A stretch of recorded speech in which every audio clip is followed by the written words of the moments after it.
কারো ক্যান্সার দেখে যদি এই দোয়াটা আপনি বিশ্বাসের সাথে পড়েন, জীবনে কোনোদিন ক্যান্সার রোগে আক্রান্ত হবেন না। দুর্ঘটনা দেখে যদি পড়েন, ওই দুর্ঘটনা আপনাকে স্পর্শ করবে না। যে কোনো কারো বিপদ দেখে যদি কোনো বিশ্বাসী বান্দা এই দোয়া পড়ে, বিশ্বনবী বলেন লাম ইউসিবহু যালিকাল বালা, ওই বিপদ তাকে আর ধরবে না। উফিয়া মিনহু মিন যালিকাল বালা কাইনাম মা কান, সে যতদিন হায়াত পাবে কোনোদিন ওই বিপদ তাকে স্পর্শ করবে।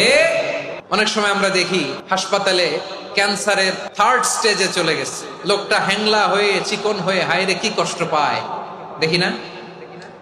বিষ্ণু বলে একটা দোয়া যদি কেউ অন্যের কোনো বিপদ দেখে পড়ে, ওই বিপদ তার জীবনে কখনো আসবে না।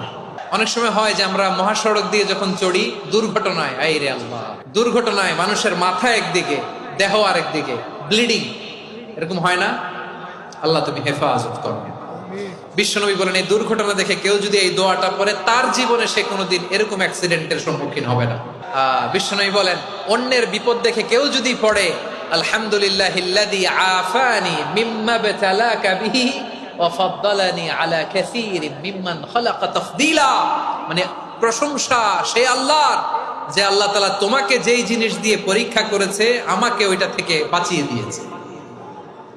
তোমাকে আল্লাহ যেই বিপদে ফেলেছে, আমাকে ওই বিপদ থেকে তিনি মুক্ত রেখেছে, আর তার অনেক সৃষ্টির উপর আমাকে তিনি প্রাধান্য দিয়েছে। সুবহানাল্লাহ পড়েন আমার প্রিয় ভাইরা। তাহলে পুরো আলোচনার সেন্ট্রাল থিম হচ্ছে আমাদের জীবনে বিপদ আসবে, কষ্ট আসবে, দুঃখ আসবে, কিন্তু বিপদে আপদে আমরা হাল ছেড়ে দিব না, হতাশ হব না।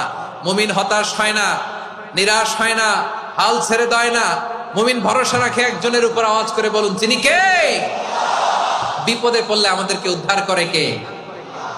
আবার আমাদেরকে যদি কোনো নেয়ামত আল্লাহ দিতে চান, ওইটা কেড়ে নেওয়ার ক্ষমতা কারো আছে? তাহলে আমরা কানেক্টিভিটি বাড়াবো কার সাথে? আমাদের প্রার্থনার ফরিয়াদের হাত তুলবো কার কাছে?